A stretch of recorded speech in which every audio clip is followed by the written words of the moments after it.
Assalamualaikum warahmatullahi wabarakatuh. Rekan-rekan Gibran Day, kali ini kita mendapatkan sebuah berita duka.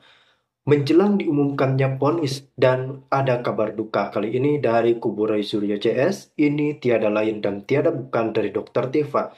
Nah, katanya ada yang meninggal rekan-rekan. Kita mau tahu apakah ini yang meninggalnya Tifa atau saudaranya dan apakah ada kaitannya dengan kasus ini atau tidak. Nah, maka dari itu ayo rekan-rekan kita simak sampai tuntas informasinya. Kedua, pagi tadi Bang, saya mendapatkan informasi dari klien kami yang lain, yakni Dr. Tifa atau Tifa Usia Tiasuma mengabarkan kabar duka kepada kita semua. Innalillahi wa inna ilaihi raji'un. Telah berpulang ke rahmatullah kakak kandung Dr. Tifa. Namanya tidak kami sebutkan ya, cukup diketahui bahwa ini kakak kandung Dr. Tifa yang notabene ini alumni Fakultas Teknik juga UGM dan juga sahabat atau teman setidaknya ya dari Dr. Roy Suryo saat SMP dan SMA-nya di Yogyakarta begitu. Usia Nah, berapa kakak dokter Tifa ini? 50 berapa tahun tadi ya, saya tadi lupa. 56 tahun yang saya tahu, yang saya baca. Oh iya, 56 tahun ya, betul. Berarti cuma beda Jadi, setahun dengan dokter Tifa ya? ya dulu kan mungkin orang-orang mau zaman dulu kan apa biasa itulah ya. Iya.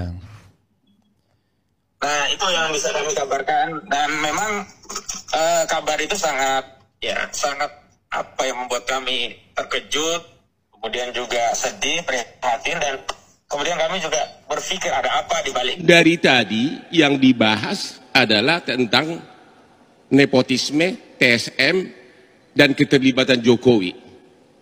Saya mau kasih tahu, Hotman ini walaupun tampaknya kayak rockstar, kemarin waktu Hakim yang mulia Arif membahas cincin saya langsung viral di mana-mana. Tapi Anda lupa, saya ini sudah 38 tahun pengacara. Tidak mungkin pengadilan menyatakan seseorang melanggar hukum kalau dia bukan pihak dalam perkara tersebut.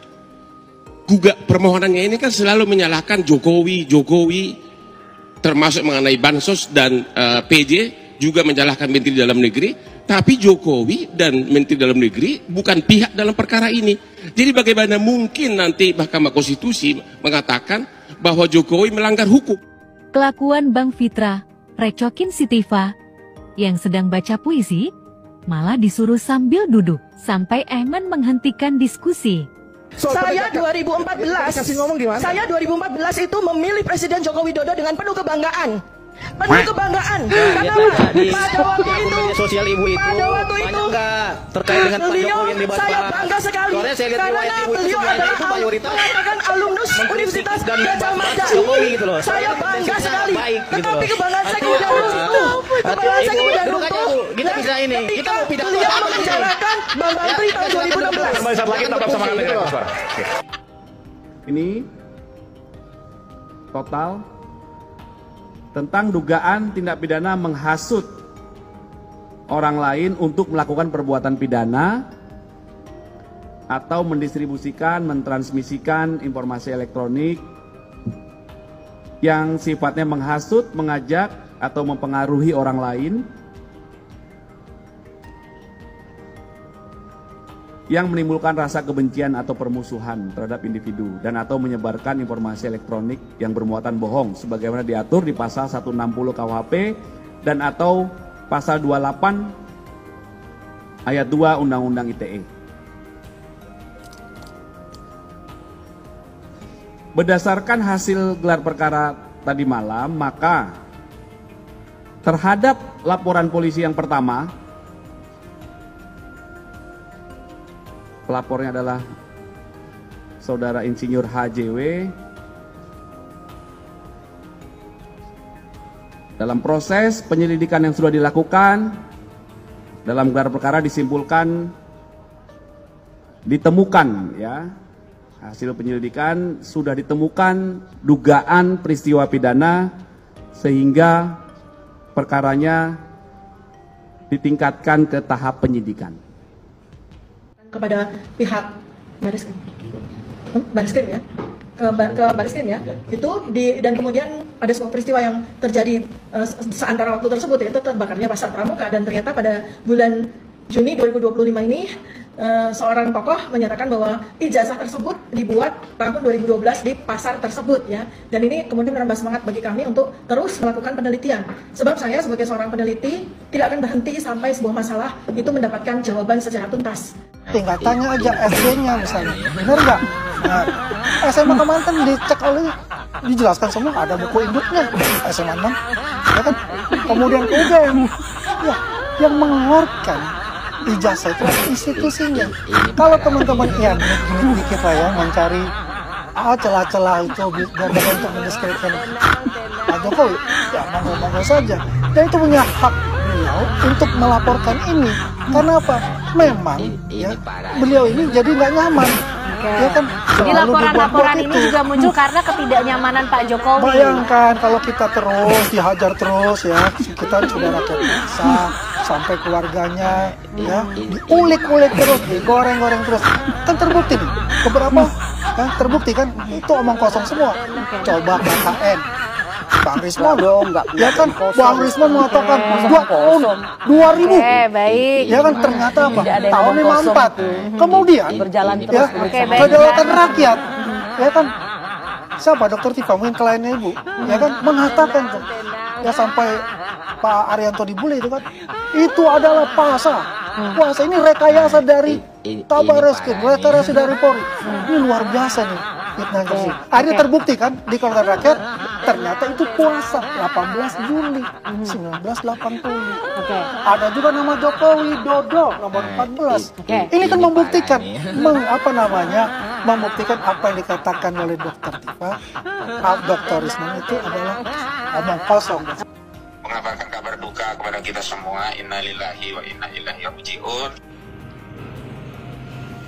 Innalillahi wa inna ilaihi raji'un. Ya, semoga diterima kembali di sisi Allah SWT. Amin. Tifa mau buat alasan kakaknya meninggal, ditaruh di medsos. Wow, luar biasa. Hah? Kakak meninggal nggak ada urusan. Hah? Lo harus bertanggung jawab. Justru Tifa, kalau kamu di penjara dan kamu ngikutin hukum dunia, insya Allah hukum akhiratmu ringan. Apalagi kalau kamu udah langsung dibawa sekalian seperti kakakmu. Apa kamu di neraka mau tobat bagaimana? Di alam kubur kamu mau tobat bagaimana? Tifa. Fadilah alasannya ketabrak motor. Ketabrak motor, belum ketabrak truk ya. Oke. Nanti Egi apa? Egi alasannya, Egi alasannya apa? Sakit gigi. Oh, rontok semua juga gak apa-apa. Kalau sampai alasan sakit gigi berarti minta giginya rontok.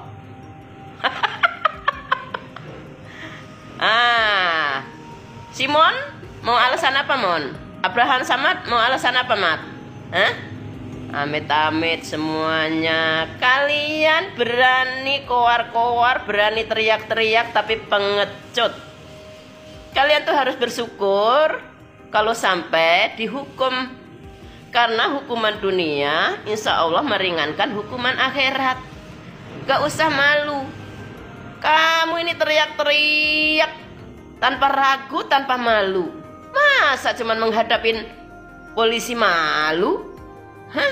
Justru harus gentle, minta maaf langsung ke Pak Jokowi. Minta maaf di media sosial nggak perlu, langsung aja ke Pak Jokowi, pasti Pak Jokowi memaafkan. Tapi yang percaya fitnah-fitnahmu, jangan salah, dosamu akan tetap tambah.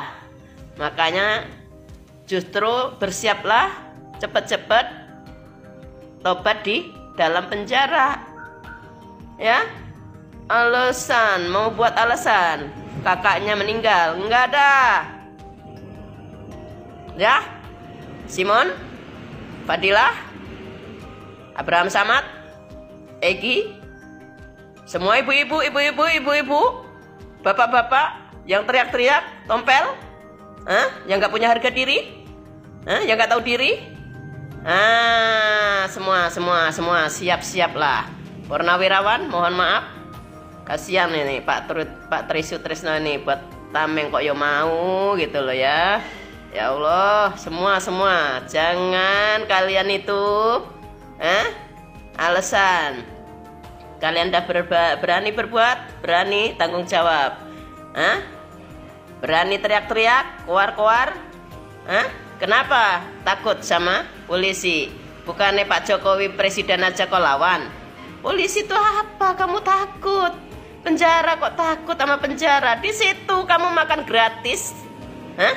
Gak usah mikirin apa-apa. Enak di situ. Udah, sono. Gak usah alasan ya. ya. Oke. Siap-siap semua, ya. Purnawirawan semuanya dukung Anies. Anies angin tak punya KTP. Anies ditanya apa aja ngelantur kok. Didukung. Ditanya 8 triliun buat polusi udara, bagaimana malah angin gak punya KTP bikin malu. Sorry apa lo aja lo angin gak punya KTP, udara gak punya KTP. Allah, orang sepeda apa kaki manusia jalan transportasi kok gitu tuh. Anies itu lagi nggak normal kayak gitu. Ntar kalau normal tuh kayak pinter gitu.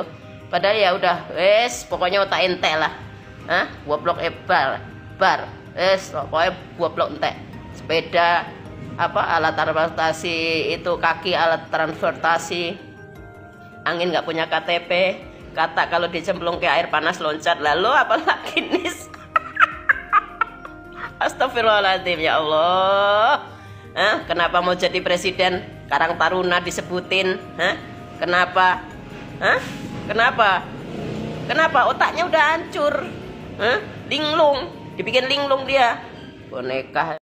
Dan rekan-rekan, kita sudah saksikan bahwasanya yang meninggal itu adalah kakak dari Dr. Tifa. Ya, kita tentunya mengucapkan duka cita yang sedalam-dalamnya. Kemudian, rekan-rekan, kalau kita berbicara ada kaitannya tidak dengan kasus ini.